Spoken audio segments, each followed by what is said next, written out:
Hello listeners, कैसे आप सभी। मैं मिस अनमोल और आपका स्वागत है जस्ट इमेजिन ऑडियो पे, जहाँ पर आज हम सुनने वाले हैं माय मिस्टर प्रोफेसर का नेक्स्ट पार्ट। तो चलिए शुरू करते हैं। आज होने वाला था एंगेजमेंट का शॉपिंग। तो सभी लोग मॉल में इकट्ठा हो गए थे, मतलब आए हुए थे। आयशे, सिड, आरू एंड अभी, वो चारों ही आए हुए थे। एंड उनके साथ साथ रोहन, अयाना एंड अयान, वो तीनों भी थे। आरुषि एंड आयुषी दोनों ही काफ़ी ज़्यादा एक्साइटेड थे। एंड आरू, वो भाग के चली जाती है वुमेन सेक्शन में जहाँ पर ड्रेसेस रखे हुए थे। एंड वहाँ में से चूज़ करने लगती है कि कौन सा ड्रेस पहनना है उसे।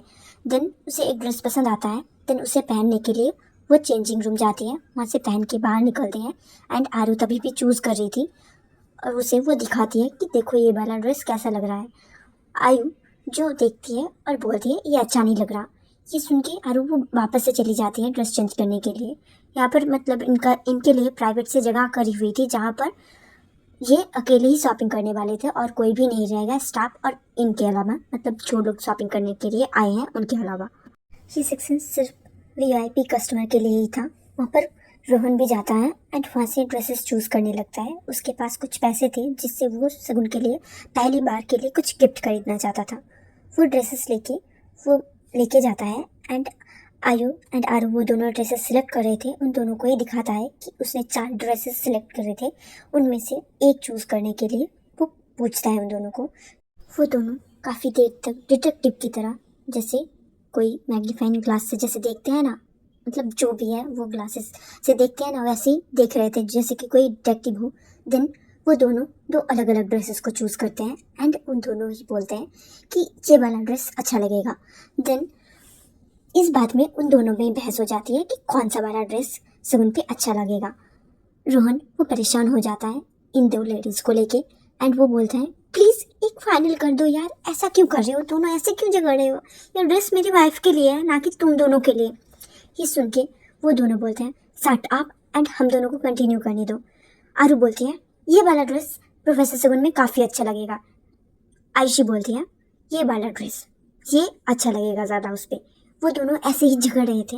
उसी वक्त सिड वो आ जाता है वहाँ पर और देन एक ड्रेस वो जो रोहन के हाथों में था उन दोनों में से एक ड्रेस को सिलेक्ट करते हुए बोलता है ये वाला ड्रेस ज़्यादा अच्छा लगेगा प्रोफेसर शगुन में। ये देख के आयशी, उसका तो पारा हाई हो गया था, जैसे सर में से वॉल्केनो ब्लास्ट हो जाएगा। इतने गुस्से की जो है स्टेयर वो सिड पे टिकाई हुई थी, बट सिड ने एक बार भी नोटिस नहीं किया एंड वो रोहन को थमा दिया और बोला ये वाला ड्रेस काफ़ी अच्छा लगेगा। देन वहाँ से चला जाता है। देन जो और भी ड्रेसेस थे वहाँ से एक ड्रेस चूज़ करता है और देन आयशी को पकड़ाता है कि ये वाला पहना, ये काफ़ी अच्छा लगेगा। वो पकड़ लेती है आयशी एंड गुस्से में उसे घूरते हुए चेंजिंग रूम में जाती है। सिर्फ तब तक के लिए एक सोफा में वहाँ पर बैठा हुआ था एंड फ़ोन चला रहा था। आयशी वो उस ड्रेस में खुद को मिरर में देख के काफ़ी ज़्यादा खुश हो रही थी एंड वो खुद को ही निहारे जा रही थी। देन वो जो है अपने बालों को खोल के वो कौन सा हेयर स्टाइल करने वाली है सेम ऐसा ही, मतलब हो सके जितना उससे वो बना के हाथ से ऐसे हाथ वालों को पकड़ के वो चेक करने लगती है। देन वो अपने बैग में से कुछ क्लिप्स वगैरह निकालती हैं, क्लचर, और उससे एक हेयर स्टाइल बनाती हैं जो उस ड्रेस को सूट करेगी। देन ऐसे बाहर निकलती हैं एंड वो काफ़ी खुश लग रही थी एंड सिड को दिखाती है। सिड वो इसे अप्रूव कर देता है, बट वो हेयर स्टाइल वो अप्रूव नहीं करता और बोलता है कि तुम हेयर स्टाइल जो करते हैं ना, क्या बोलते हैं, उनसे ही तुम करवा लेना। ये सुन के आयशी बोलती है ठीक है, गुस्से में ही, बट वो अपने हेयर स्टाइल को वो खोल देती है एंड उसके खुले बाल वो देख के सिड वो मतलब आंखें चुरा के उसकी तरफ देख रहा था, जैसे कि वो उसकी वाइफ ने कोई कुछ और ही है एंड वो छुप छुप के उसे देख रहा था। आयशी ये चीज़ नोटिस करती है और स्माइल करते हुए वो फिर से चेंजिंग रूम में चली जाती है एंड अपने यूजुअल कपड़ों में बाहर आती है और वही ड्रेस वो फाइनल करती है। आरू ने तब तक 4 ड्रेसेस पहन के बाहर आ भी चुकी थी, पर उसने कभी भी हेयर स्टाइल नहीं बनाया था, इसी वजह से उसको टाइम काफ़ी कम लग रहा था एंड सिड को वो दिखा चुकी थी कि कौन सा ड्रेस पहनना चाहिए, बट सिड उसमें उतना ज़्यादा ध्यान नहीं दे रहा था एंड सारे को वो बस एक नज़र देख के रिजेक्ट कर दे रहा था।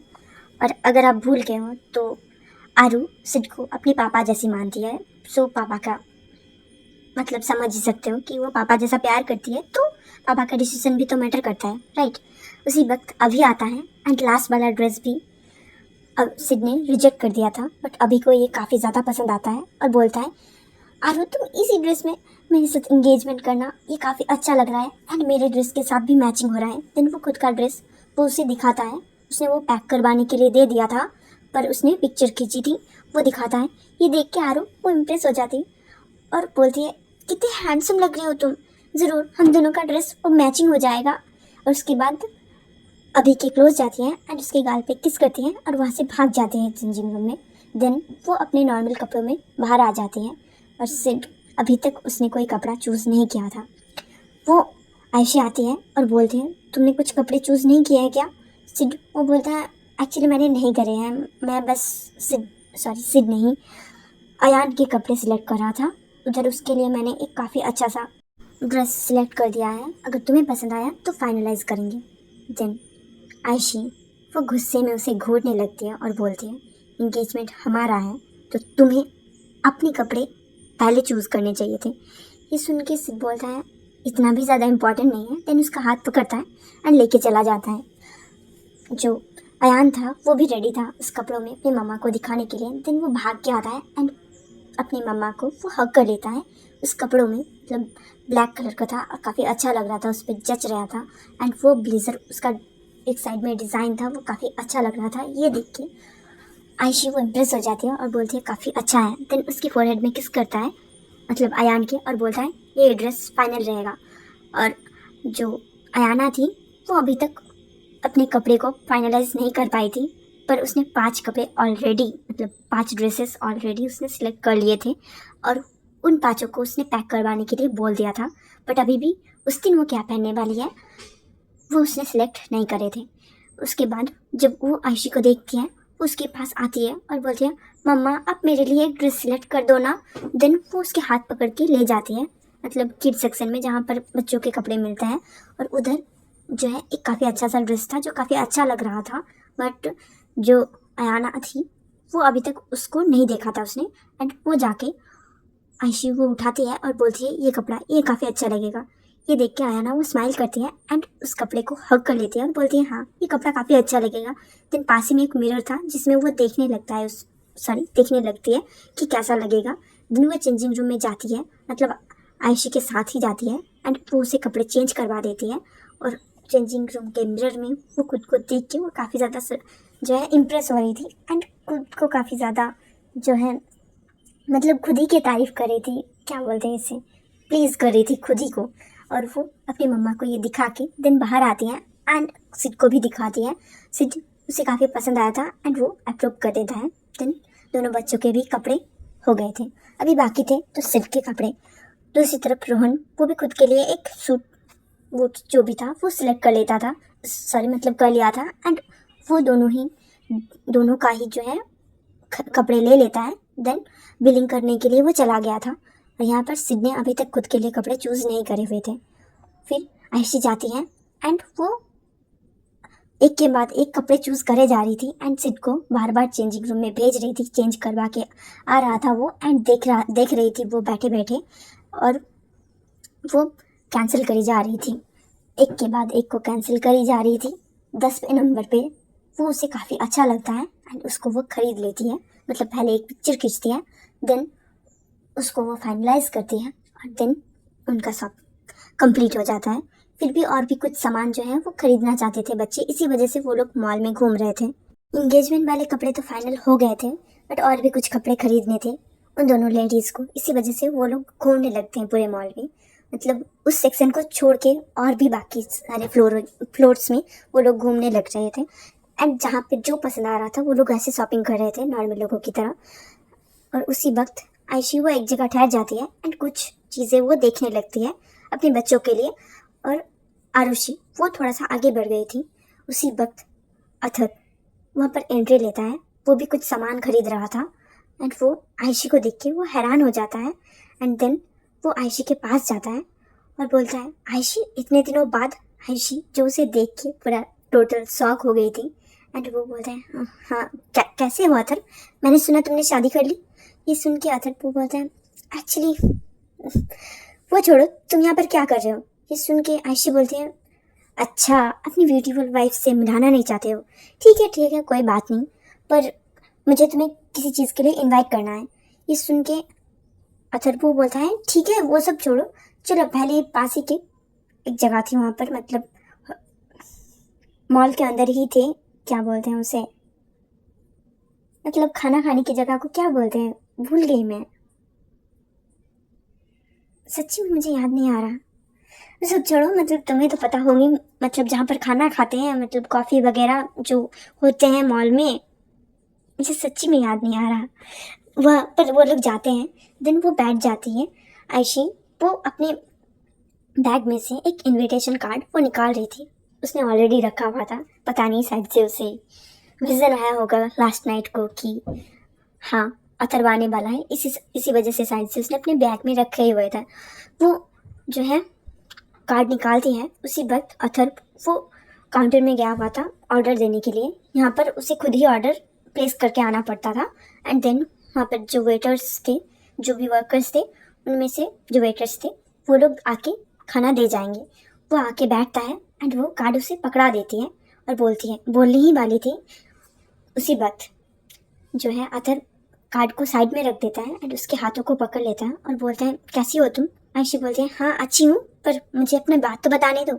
सुन के वो बोलता है मतलब अथर्व कि तुमने सुना ना कि मेरी शादी होने वाली थी, एक्चुअली मैं शादीशुदा नहीं हूँ। ये सुन के आयशी बोलती है अच्छा क्या हुआ, डिवोर्स हो गया क्या। ये सुन के अथर्व बोलता है एक्चुअली नहीं, मैं किसी और से प्यार करता हूँ, इसी वजह से मैं शादी से भाग गया था। ये सुन के आयशी बोलते हैं शादी से भाग गए थे, पर अगर तुम्हें पसंद ही नहीं था तो तुम हाँ क्यों बोला तुमने। वो अच्छा मतलब तुम्हारे पेरेंट्स ने तुम्हें सच से फोर्स किया होगा शादी के लिए। ये सुन के अथर्व वो बोलता है हाँ एक्चुअली कुछ ऐसा ही समझ लो, मैंने सोचा था कि मैं मूव ऑन कर जाऊंगा एंड उसके साथ खुश रहूंगा, बट शादी वाले दिन मुझे रियलाइज़ हुआ कि मैं उससे प्यार ही नहीं करता हूँ, और बिना प्यार की शादी ये कुछ मतलब दोनों की लाइफ ख़राब हो जाएगी इसी वजह से। ये सुन के आयशी बोलती है अच्छा उसके बाद तुम अपने पेरेंट्स के पास वापस गए हो। अथर्व बोलता है नहीं, मैं जिस लड़की से प्यार करता हूँ मैं उससे शादी करना चाहता हूँ, देन उसे साथ लेके अपने पेरेंट्स के पास जाऊँगा। आई एम श्योर डेफिनेटली वो लोग मुझे माफ़ कर देंगे। ये सुन के आयशी बोलती है तो तुमने उस लड़की से कन्फेस किया, मतलब तुम्हारी शादी फिक्स हो गई थी उसके बाद तुमने उससे बात करी है। अथर्व बोलता है नहीं, उससे बात नहीं करी है, एक्चुअली शादी से बहुत टाइम पहले वो मुझसे बिछड़ गई थी। ये सुन के आयशी बोलती है तुम दोनों गर्लफ्रेंड बॉयफ्रेंड थे, ब्रेकअप हो गया था तुम्हारा। अथर्व बोलता है नहीं, एक तरफा प्यार था, मैं उससे प्यार करता था और वो पता नहीं पढ़ाई के चक्कर में कहीं दूर चली गई थी। ये सुन के आयशी बोलती है मतलब मन में बोलती है ये स्टोरी तो कहीं सुना सुना सा लग रहा है। वो पूछती है ओह अच्छा तो तुमने उसे कभी प्रपोज भी नहीं किया। अथर्व बोलता है नहीं, और तुमने उसे बताया भी नहीं कि तुम अपनी शादी से भाग गए हो उसके लिए। अथर्व बोलता है नहीं। ये बोलती है कि तो तुम अभी क्या करने का सोच रहे हो। अथर्व बोलता है मैं उसे प्रपोज करने का सोच रहा हूँ। देन जो वेटर था वो एक फूलों का गुलदस्ता लाता है एंड देन वो अथर्व के हाथ में थमा देता है एंड वो नी डाउन होके आयशी को वहीं पर प्रपोज करने लगा था। वो बोलता है Ayesha I really like you, will you be my. इतना बोलता है आयशी वो खड़ी हो जाती है। दूसरी तरफ से आरो जो कब से आयशी को ढूंढ रही थी वो उस तरफ आ जाती है एंड ये सारा सिनारियो देख के वो भागी भागी आती है एंड बोलती है ये सब क्या हो रहा है। ये देख के अथर्व वो बोलता है एक्चुअली मैं इसे प्रपोज कर रहा था, तुम्हारी आयशी बुआ साइड से आंटी, तुम आरू हो ना, मुझे पता है, मुझे याद हो तुम। आरू बोलती हैं अच्छा हम दोनों कभी मिले भी हैं। वो आयशी से पूछती है। आयशी बोलती है हाँ एक बार मिले थे, जब हम दोनों पहली बार मिले थे ना तब ये भी वहाँ पर ही था। आरू बोलती है वो अच्छा, पर आप दोनों ऐसे एक दूसरे के साथ। आयशी बोलती है चुप हो जाओ, ये मुझे प्रपोज कर रहा है, मुझे सच में बिल्कुल भी नहीं आइडिया था इस बारे में। इतना सुनते ही अथर बोलते हैं, मैं तुम्हें बहुत टाइम से लाइक करता हूँ आयशी। आयशी बोलते हैं, पर तुमने मुझे कभी भी कन्फेस नहीं किया और एक बार भी मुझे ऐसा नहीं लगा तुम्हारे साथ कि तुम मुझे पसंद कर सकते हो। अथर बोलता है, अच्छा पर क्या प्रॉब्लम है, मुझ में कोई कमी है? ये सुन के जो आरू है वो कार्ड वो देख लिया था उसने, और वो कार्ड ही वो उठाती है एंड उसे थमा देती है और बोलती है, 2 हफ्ते में मेरा एंड मेरी मिमी हम दोनों का एंगेजमेंट है। ये सुन के अथर्व उसका दिल टूट जाता है और वो फ्लावर्स वो सारे नीचे गिर जाते हैं। रोहन वो वहाँ पर वो भी आ गया था क्योंकि ये दोनों नहीं मिल रहे थे, इसी वजह से बच्चे वो अभी के साथ थे एंड सिंध और रोहन वो दोनों मिलके उन्हें ढूंढने लगे थे। रोहन इस साइड को आ गया था एंड वो ये सारे नज़ारे देख के वो हक्का बक्का रह जाता है एंड पास जाता है और बोलता है, भैया आप यहाँ पर? ये सुन के आयशी वो बोलती है, ये तुम्हारे भैया हैं? मतलब वही जिसके साथ प्रोफेसर सगुन की शादी होने वाली थी? ओह माय गॉड, वो बोल के वो बैठ जाती है वहाँ पर चेयर में एंड वो बोलती है, कितना बड़ा मिस्टअप हो गया मेरी वजह से और मुझे कुछ आइडिया भी नहीं था। अगर प्रोफेसर सगुन को पता चला, आई डोंट थिंक कि वो मुझसे कभी प्यार से बात भी करेंगे। ये सुन के रोहन बोलता है, देखिए मुझे नहीं पता आप लोगों के बीच में क्या रिश्ता है, बट मुझे यहाँ पर कुछ गड़बड़ लग रही है। और भाई आप यहाँ पर क्या कर रहे हो? इन दोनों का एंगेजमेंट है और आप इनमें से किसे प्रपोज कर रहे थे? मुझे जितना लगता है कि आप शायद से आयशी को पसंद करते हो।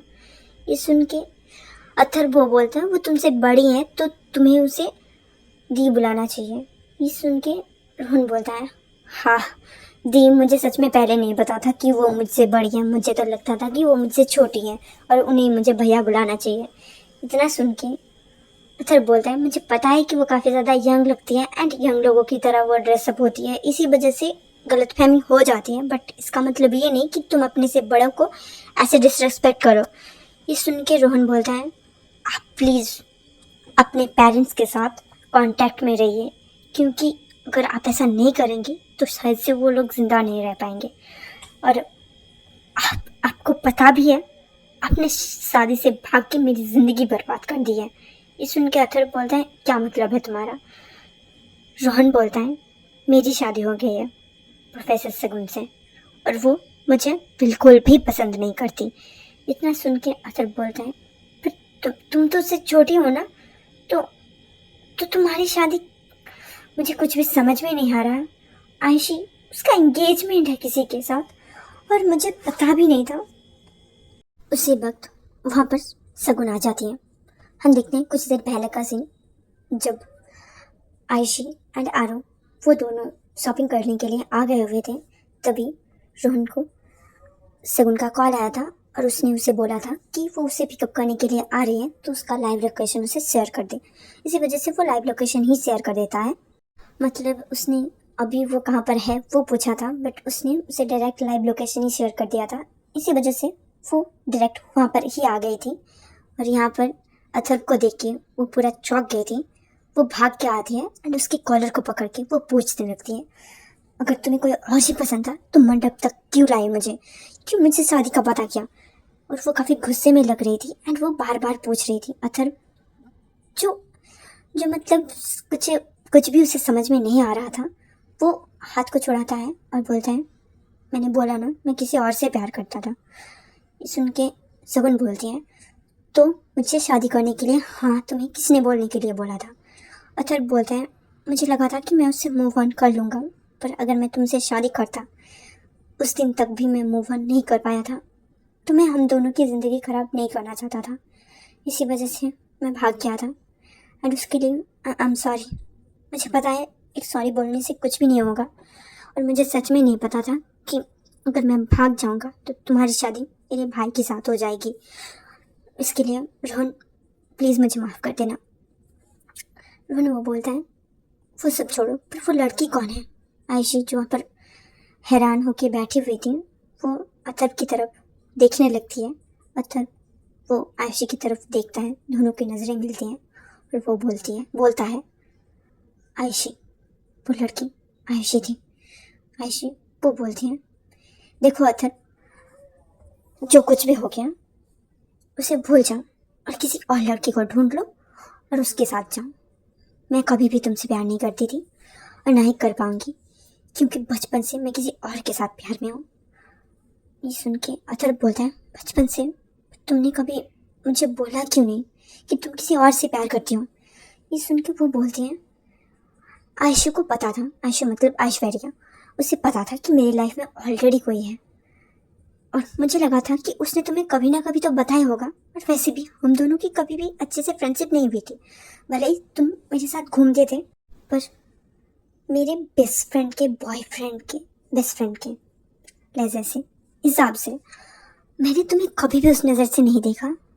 और तुम अचानक से मेरे एंगेजमेंट के 2 हफ्ते पहले आके मुझसे ये बोलते हो कि तुम मुझसे प्यार करते हो, तो तुम्हें लगता है कि मैं तुम्हें एक्सेप्ट करने वाली हूँ। ये सुन के अथर बोलते हैं, तो तुम किसी और के साथ प्यार में हो। और आयशी वहीं उसे चुप करा देती है अपने हाथ के इशारे से। देन अपना बैग उठाती है और आयशी नहीं, आरू के हाथ को पकड़ती हैं और वहाँ से चली जाती हैं। सगुन और अथर्व वो दोनों भी एक दूसरे को बस एक लुक देते हैं और सगुन भी रोहन के हाथ को पकड़ती हैं और वहाँ से निकल जाती हैं। आयशी की आंखों में आंसू थे और वो अपने आंसू को पोंछते पोंछते चली जाती हैं। और अथर्व के पास बस बचा था वो इनविटेशन कार्ड। वो उसे देख के वहीं पर बैठ के काफ़ी रोने लगता है। थोड़ी देर बाद वो उस जगह को छोड़ के चला जाता है और सभी लोग अपने अपने घर चले गए हुए थे।